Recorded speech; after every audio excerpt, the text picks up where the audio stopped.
I am going to be much better about recording my monthly makes this year, because I was terrible last year. So January was a very quiet start to the year, which was actually really pleasant. I managed to sew a grand total of 3 things. One was an amazing success, one came out way better than I expected, one was a bit of a fail, but never mind, never mind. We'll talk through what I made, what I like about them and what I don't like about them now. So first up was the Vogue 9040 coat. Now, I would get this off of the rack to show you, but oh my gosh, this thing is heavy. Like really, really heavy. Only when you're holding it, not when you're wearing it. It feels like a nice weight, warm winter coat when you're wearing it, but just holding it, heavy. So Mum had bought the 9040 Craftsy class, tailoring a coat class, and had been wanting to make this for a very long time. About 4 or 5 years ago, I bought Mum and I 5 meters each of this polyester coating. I went for black, Mum got the kind of camely tan colour. We've been going backwards and forwards about who's going to have which colour for a long time, but Mum decided that she wanted to sew the camel one because sewing black is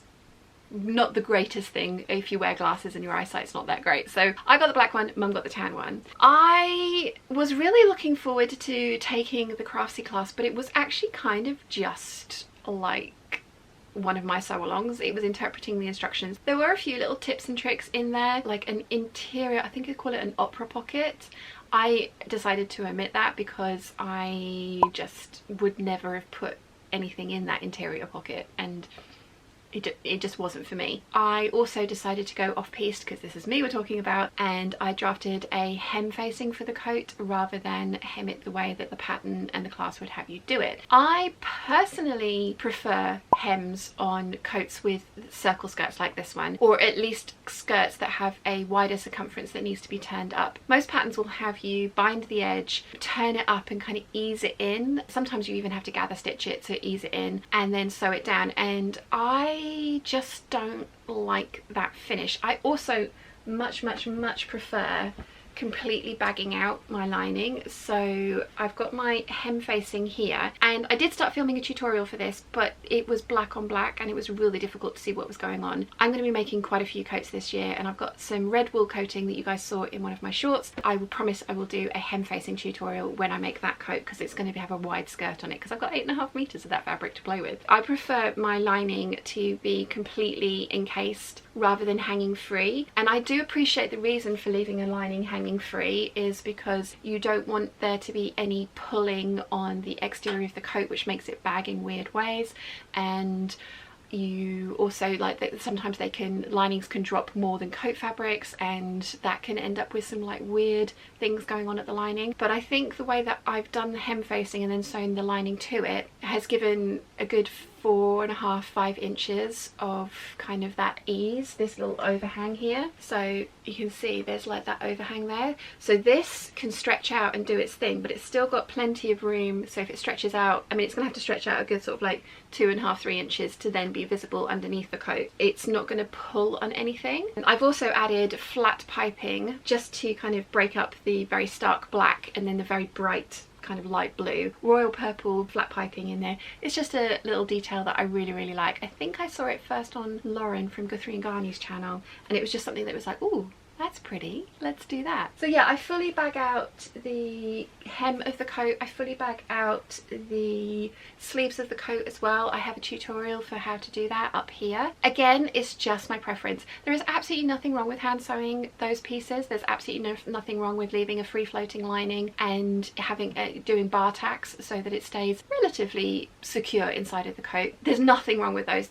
The way that I've done this is just my preference. I love how this has turned out. I have, however, lost 11 pounds since I made it, and it is now, in my opinion, a little bit too big around the waist. Only a little bit, and I don't know if it's enough that I'm going to go in and tweak it, but I totally can go in and tweak it. I've got plenty of different areas and seams to nip it in at the waist a little bit more. I kind of struggle with coats. I either end up with them being too much wearing ease or not quite enough wearing ease, and I do prefer a more fitted coat. Now this one, as you will have seen in the twirls, does fit over my large cardigans. I did a 1.5 inch full bicep adjustment and it comfortably fits fits over my large cardigans now. I've got one of my chunky ones on, or I had one of my chunky ones on earlier. It fit over there nicely. There was no restriction in the sleeves. It was a really, really nice fit, so I'm very pleased with that. I did put in shoulder pads. I did put in sleeve heads. Highly recommend those for giving structure to a coat. I did it again. I did a short which showed like one side with the sleeve head and the shoulder pad in it, and then one side without. I think it makes a world of difference, and I went for very small shoulder pads in this one, but I do think it made a difference, so I'm glad that I've put that in. I really didn't refer to the Craftsy class very often at all.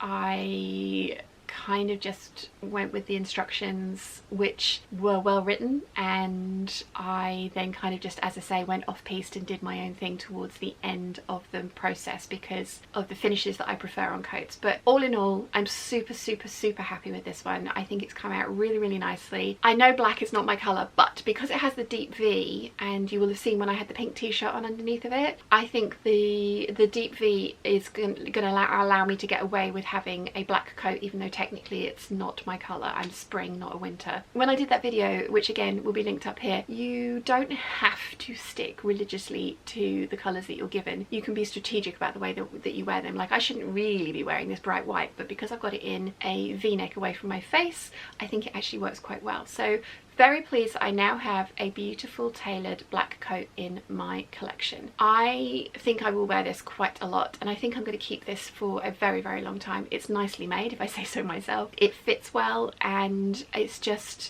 got the 12 factor. I love it. I absolutely love it. I am trialing out a whole bunch of different coat patterns. There's another one back here. This is the McCalls 6800. I'm going to be tweaking this one. Made this a couple of years ago and I don't wear it very often. I'm going to tweak it because I think it needs to be longer. But I'm trialing out a bunch of coat patterns to find out which one is my ultimate favourite, to then splurge on some absolutely gorgeous but incredibly expensive cashmere wool coating that I will then make my ultimate coat out of. So yeah, there's going to be quite a few different styles of coats being, well, I mean styles, silhouettes even the wrong word. I like fit and flare. I probably won't be making any coats that are sort of straight up and down. That's just not my thing. I like the flared skirts. All of the clothes I make have the giant skirts underneath them as well. So it probably will be variations on fit and flare, but I'm just working out which kind of like details that I want for my expensive coat. I do think this looks great over my dresses and also more casual wear like the jeans that I showed you this with as well, so very happy with that one. So glad that was my first make of 2023. I said 2003 in a short the other day. Going back 20 years. How is that 20 years ago? How did that happen? But yes, very glad that that was my first make of 2023. Excitingly, I have a sponsor for today's video. The very lovely people at Teddy Blake, who sent me this bag a couple of months ago now, back in November, have asked me to let you guys know what my thoughts about it are now that I've been using it and wearing it for a couple of months, and I have to say I am in love. It's a really teeny tiny bag, but I like that because I have a tendency to carry far too much stuff with me. The leather has held up beautifully. I've used this frequently, not like all the time, but frequently, because again, I like to carry all the stuff with me. The craftsmanship of this is absolutely gorgeous, and it goes super, super well with other of my tan accessories, which I really like. I like matchy. That's something that I'm a fan of. And Teddy Blake have an amazing 45% discount code going on right now in time to treat yourself or get someone to treat you for Valentine's Day. I have an affiliate link and all of the details about this bag and the discounts available in the description down below. I really like how the bag styled up with this coat as well. I think it worked really, really nicely, and if I wanted to, I could wear it crossbody so that I wouldn't have to kind of like hold on to the bag. I tend to wear it on my shoulder because I tend to kind of like move it around and things like that, but it definitely could be worn crossbody across this coat as well. Oh, and I did make muslins for everything as well. Well, Mum made the muslin for the coat, but I made a muslin for the Ziggy jacket. I will get this one down because it's not nearly, oops, sorry, I whacked you with it. It's not nearly as heavy. I am overall very, very happy with the look of this. The fit, not so much. Again, I made a muslin, tried it on. I was happy with the fit of this. I tweaked the waist and the hips a little bit. I ended up making this and it ended up really, really boxy on me, but between making the muslin and making this, I did lose about 7 pounds. So I took the waist in, I took the hips in, and I'm really happy with how they fit, but it's this underarm area here. The shoulders fit me perfectly. They go from shoulder point to shoulder point and perfectly sit on that point. The sleeves are big and I probably could have gone down a size, but I looked at the measurements, and I should have actually, according to the measurements, gone up a size from the one that I've done, because I've done a 14 for the shoulders and the bust. I traced a 10 for the waist, but I've taken about 4 inches out of that, so I think I've gone down even further from there. And then I did a 14 for the hips, and I did a 16 for the sleeves, because, as I say, the pattern recommendations on the website said I should have done an 18. They don't have finished garment measurements on the Style Arc pattern, not that I could find anyway. They have the body measurements and what size you should do from there, but it doesn't say what the finished garment measurement is. And I'm kind of realising that Style Arc can maybe have a little bit more ease in their patterns than I technically would like. The other thing that I think is the problem with this one is the arm side on this is huge. It goes down really, really far, and as you can see in the twirls, there's so much excess fabric under here, which I have kind of even more highlighted by taking in the waist as much as I did. And I wasn't going to take in the waist because I top stitched and sewed everything, but I decided that it was way too boxy. It would be something that I would never wear when it was that boxy, but then taking it in has just highlighted how much excess fabric there is in this area. Now this does do up over my bust and doesn't pull over my bust, because there were a few people saying that they think I should have done a full bust adjustment. I think that would have made this area worse. I think, and again, I am no expert, so I'm just spitballing here, and if you know better, let me know in the comments down below, but I think the arm side needs to come up massively, and I think I need to take something out of the princess seam here. I made a muslin, I did the thing that I was supposed to do, but for a pattern company that's brand new to me, and with the minimal oh my gosh, the minimal instructions that were available for this, and then this being precious fabric to me, I should have made a wearable muslin. I should have gone for a second round of like calico muslin to kind of judge overall fit, wearable muslin to make any final adjustment and tweaks, and then made this one. So I'm disappointed. I'm glad that I've made it, because this has been on my to make list for a very long time, and I think if I'd have tried this any sooner I would have just cried. To be fair, the instructions are concise and to the point and do tell you what you're meant to be doing, but for something this detailed, I mean, maybe I'm just very much used to the other indie pattern companies that are just much more detailed and much more hand-holdy, and with like I mean, at one point it does say in the instructions for this, as per the illustration, and there's no illustrations, or at least I couldn't see any. The Sew Maris Sew Along was okay. Again, there's a lot of assumed knowledge, and Whitney's Sew Along that she's done on her channel was very, very helpful as well. I kind of just decided to do my own thing for the zippers. Yeah, I kind of just did an amalgamation of both what Whitney and Sew Maris did for theirs, so I'm really pleased with how the zippers went in. I did indeed put the zipper pockets in, although I messed up one. So one is sewn shut, one actually, is this the sewn shut one?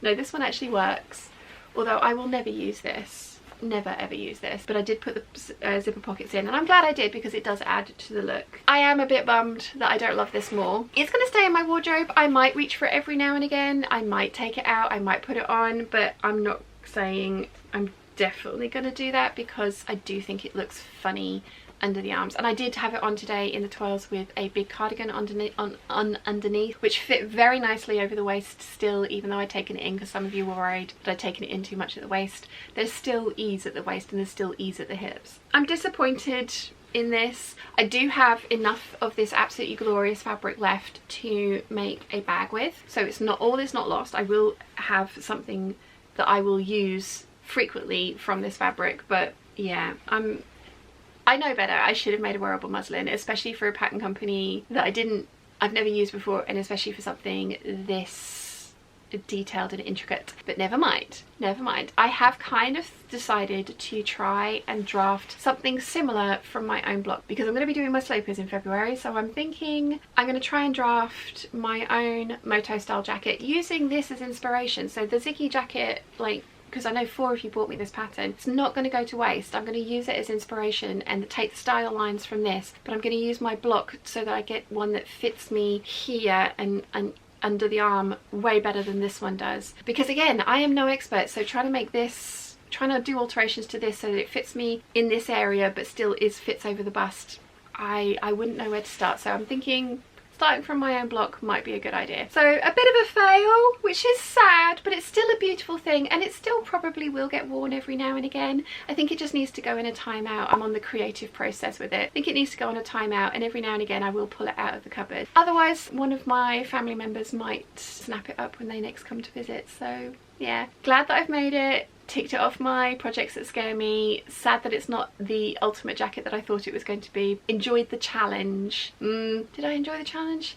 Looking back with rose tinted glasses, I think I enjoyed the challenge. During the time, I think I was cursing it quite a bit, but yeah. It's not a bad jacket, it's just not perfect, which is sad, but never mind. So I had grand plans to make a couple of palette cleanser dresses, to finish off the PJs, to get the 9076 done, get the hemispheric coat done as well. And January just really was a very slow start for the year for me for a number of reasons. And do you know what? It's actually been quite pleasant. So after this debacle, I definitely decided that I needed a win. And I have been wanting to make this dress, which is the McCalls 7319 out of this fabric, which is a viscose jersey that I got from Sew Southampton for, well, Sew Southampton was 2019, wasn't it? So a while now, 4 years. I had envisioned what this was going to look like, and I am so pleased to say that it's come out exactly how I pictured it in my head, which doesn't happen that often, so it is a lovely, lovely occurrence when it does. Very, very, very happy with this dress. Will wear this loads. I have done a sew along for this pattern, which is up here. This pattern particularly is out of print, but if you come across it, McCall 7319, highly recommend that you buy it. You can watch the video for my in-depth thoughts about that. But yeah, I do the underneath in a cotton jersey, and then over the top I use the viscose jersey. I find that that just holds everything kind of like much better. My viscose, all viscose jersey dresses did end up kind of growing because of the weight of the skirt on the underneath layer, so that was just my top tip for making this dress, but absolutely love it. Oh, what I was trying to get to was this pattern is out of print, but Butterick have got the 6411, which is similar.